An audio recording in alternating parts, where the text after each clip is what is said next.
కేవలం అభివృద్ధి పైన, కేవలం డబ్బు పైన, బడ్జెట్ పైన, దానిపైన చర్చ పెట్టమనంటే మాట్లాడదాం. అట్లా కాకుండా మనకి అక్కడ కూర్చొని ఏది బుద్ధి పుట్టి అది మాట్లాడేచ్చే జనం నమ్ముతారనుకుంటే ఎట్లా?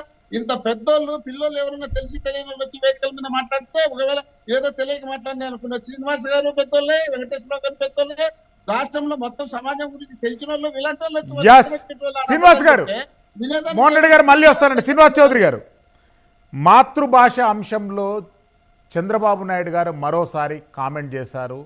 ఇంగ్లీష్ కంటే మన తెలుగే స్వచ్ఛమైంది, మాతృభాషలో మాట్లాడుతానే మనకు అన్ని రకాల అవకాశాలు కలిసి వస్తాయనేటటువంటి అంశాన్ని మరోసారి ప్రస్తావించారు. జగన్మోహన్ రెడ్డి గారు ఇంగ్లీష్ మీడియంను ఇండైరెక్ట్గా ఇక్కడ కౌంటర్ చేయడానికి ప్రయత్నం జరిగింది. ఎట్లా స్పందిస్తారు దానిపై?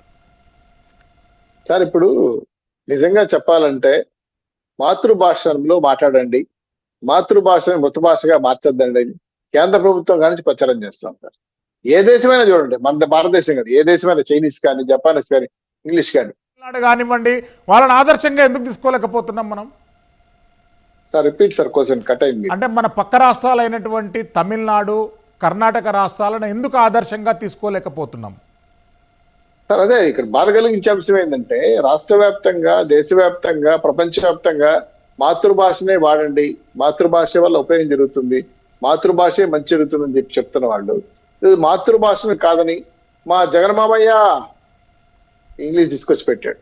ఇంగ్లీష్ తీసుకొస్తే తప్పు కాదు సార్. పరభాష మీద మనకు అభిమానం ఉండొచ్చు, పరభాషను మనం ప్రేమించవచ్చు, పరభాషను నేర్చుకోవచ్చు. కానీ మీకు గాయం అయితే ఫస్ట్ చెప్పేది ఏంటి? అమ్మ అంటారు. వాట్ ఈస్ దిస్ అంటారా?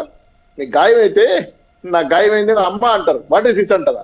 కాబట్టి ఇటువంటి సిచ్యువేషన్ లో దేశంలోనే ఈ ముఖ్యమంత్రి గారు మాతృభాషని పాత్రయాన్ని నిర్ణయించుకున్నాడు. తెలుగు ప్రపంచ దేశాలకు ఆదర్శం, సంస్కృతం ప్రపంచ దేశాలకు ఆదర్శం. మన భాషని, మన సంస్కృతిని మెచ్చి చాలా మంది ఈరోజు మన రాష్ట్రానికి వచ్చి మన సంస్కృతికి అలవాటు పడుతున్నారు.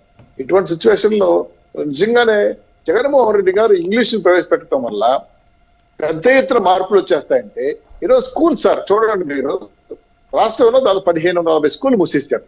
అంటే ఒక ఇద్దరు ముగ్గురు పిల్లలు ఉన్నారని చెప్పి, ఇద్దరు ముగ్గురే ఉన్నారని చెప్పి బెంచ్ చేసేసారు.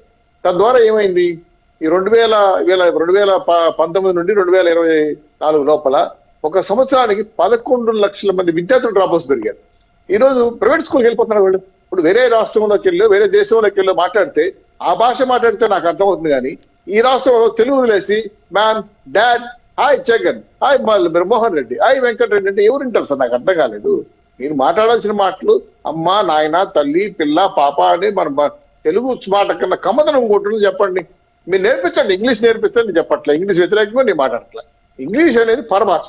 మన మాతృభాషని జగన్మోహన్ రెడ్డి గారు ఏం చదువుకుని పైకి వచ్చారు? తెలుగు కాకుండా ఆయన ప్యారిసా లేదా రష్యన్ చదువుకుని రాలేదు కదా, ఆయన కూడా తెలియదు ఎందుకు వచ్చారు కదా.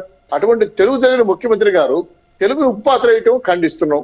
రెండు, ఇంగ్లీష్ పేరుతో గవర్నమెంట్ స్కూల్ని డిఎస్సి ఇవ్వకుండా, టీచర్లు గొంతు నొక్కుతూ, ఉద్యోగ పోస్టులు ఇవ్వకుండా స్కూల్ని నాశనం చేస్తూ, విద్యా వ్యవస్థను నాశనం చేస్తూ, గత 5 ఏళ్ళుగా పూర్తిగా విద్య పేరుతో జరుగుతున్న దుర్మార్గమైన నాడు నేడు పాఠశాలని చెప్పి పెద్ద ఎత్తున మోసం చేశాడు.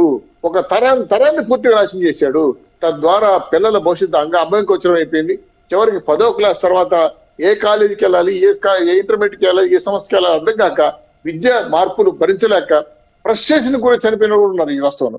కాబట్టి సిచ్యువేషన్లో విద్యని, అలాగే చదువుని ప్రయారిటీ ఇవ్వాల్సిన బాధ్యత ముఖ్యమంత్రి గారు పక్కన పెట్టేసి, మాతృభాష మీరైనా నేనైనా ప్రపంచంలో ఏ వ్యక్తి అయినా సరే ఫస్ట్ మాట్లాడేది మాతృభాషే.